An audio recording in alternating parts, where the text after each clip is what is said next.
Hello YouTube, this is a Satsu 5. You might have saw where I did a GoPro test video where I gave you a walkthrough of my grandmother and granddaddy's house.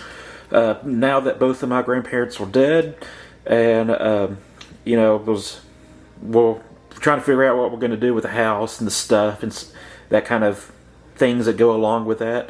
I've gotten a few things from my grandparents' house. Some cool little artifacts. And just thought I'd show you some of the interesting things and talk about them a little bit. Most of these things I really have no information on other than this, and I'll tell you kind of a cool story about that. But anyways, my dad knows that I like lighters and watches, obviously knives and guns and stuff. In fact, I might have to make a YouTube video about something to see if y'all know how I can get something replaced or repaired. That'll be later. But the only thing I really asked for were these books. But my dad was like, "Hey, I know you like this stuff," so he gave them to me. I'm going to start with what I think is most interesting and work my way to less interesting, I guess. Maybe, sort of. These are medical shears. And my grandparents were in the medical community. They were volunteer firefighters. They were both in the military. My granddad was in the Air Force. My grand uncles joked that he was a draft dodger because he volunteered to join the Air Force without actually being drafted. He skipped the drafting process. So that's just a family joke. And then he was on the board of trustees at a local hospital. And then he owned a nursing home, and the selling of that nursing home is what I understand is pretty much how he retired. But he had almost endless supply of medical paraphernalia and these medical scissors or shears, and they would use these to cut meat like steaks. Just about anything you need scissors for, they would use these medical shears. My granddad also had a walk-behind x-ray machine. This was before my time, I think. And he got rid of it because it leaked radiation so badly. And he ended up with it, but he ended up getting rid of it because it was too dangerous to use. He also, I wish I had examples of this, but he had lead jars. The jars were about that thick of lead, and they had a lid in the jar itself. And they were used to transport radium, because around the time they was in the medical community, radium was, kind of a thing then. And just a lot of cool stuff. I would love to get some more medical paraphernalia just because I think it's cool. But I remember at my childhood that these things were everywhere, so I had to get one. As for these are lighters. This is very similar to a peanut lighter, if you're familiar with that. And let's see, yeah, it's literally just like a peanut lighter, except it has no O-ring, but it probably keeps fuel just as well. You got your wad, your flint tube, and then you put that in the shape of a bottle. This is also a lighter. It's strange. Here's the lighter. And I can't remove the bottom, so I don't know how you're supposed to put new wick and flint in it. And I don't know what brand it is. It just has a A on it. Kind of looks like the Spartan symbol. But if you have any information on these, I'd like to hear it, because I'd like to be able to make them working again. Not that they're that great or anything, but it'll be nice to have them in working order. And something that's kind of strange, other than not being able to remove the bottom, you unscrew this. Let's see, it's kind of stiff. And I don't know what this is for. This is a separate compartment. I don't know if you put a spare flint in there, but it's a shallow compartment. It's literally that thick, and it has like a clay fuzz in it. I don't know if it was wadding, wick, or a place to put your flint. But it's really strange. So this is just a strange lighter. I got two of them. This is the same thing, but this part opens up easier. But can't open up the bottom. It won't budge. and this top part doesn't want to budge. Now this is a Regions lidar, I think. Regions. And this is a squeeze lidar. So you squeeze it and it strikes. And this was made in the 40s, 50s, possibly 60s, but I know it was like in the 40s and 50s. And most of them that I've seen on the internet, you literally pull this apart to replace the wick and add the fuel. But this one does not want to come apart. I don't see a seam on it. And I guess you can put fluid through the top and get it to work. And it does have a place to replace the flint. Now, like I said, I'd like to get it to work, but I have no clue how to service this. But it's a pretty cool lidar. I could tell that it was a pretty cool lidar, even though it's not necessarily valuable. But it just looked like that kind of Art Deco lidar type thing. And so got that. Before we move to the watch, I want to show you these books. I kind of started collecting old books.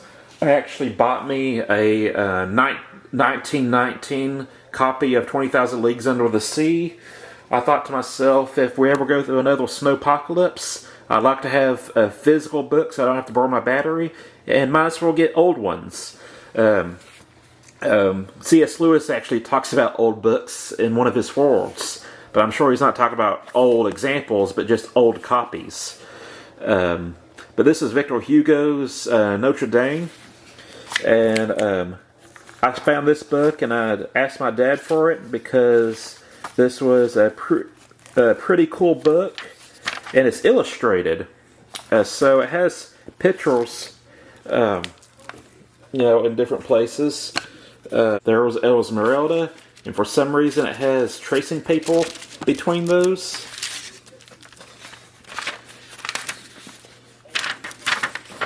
But anyways, I wanted this Notre Dame book. It doesn't have a ton of pictures, but it does have pictures. And then this book is Dr. Jekyll and Mr. Hyde. What's cool about this book, if I can find it, it has names in it. It has my Aunt Evelyn, Pollock, Texas, which is where my granddad went to high school. Not sure I'm not sure who that is, but got a lot of names in here, and they're all family. Some of these family members, like my Aunt Evelyn, I met. I think some other names in here. I have a hard time reading cursive because I'm dyslexic. I have a hard time reading print, but cursive is especially difficult. But it's just so neat to have all these names in these books.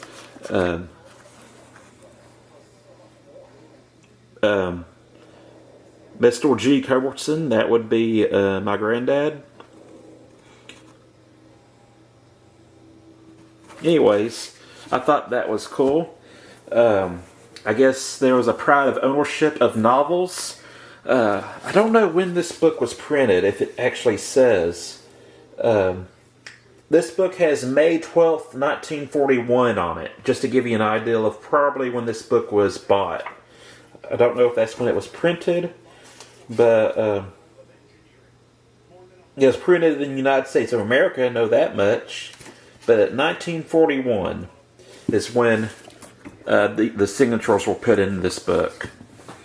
Now this is one of the more interesting things. Like I said, my dad knew I was interested in watches and interested in different things. And this is a watch. And I don't know if I'll be able to show you why it's interesting. You can't see in the 6 o'clock section that well. Let's see if I can fix that.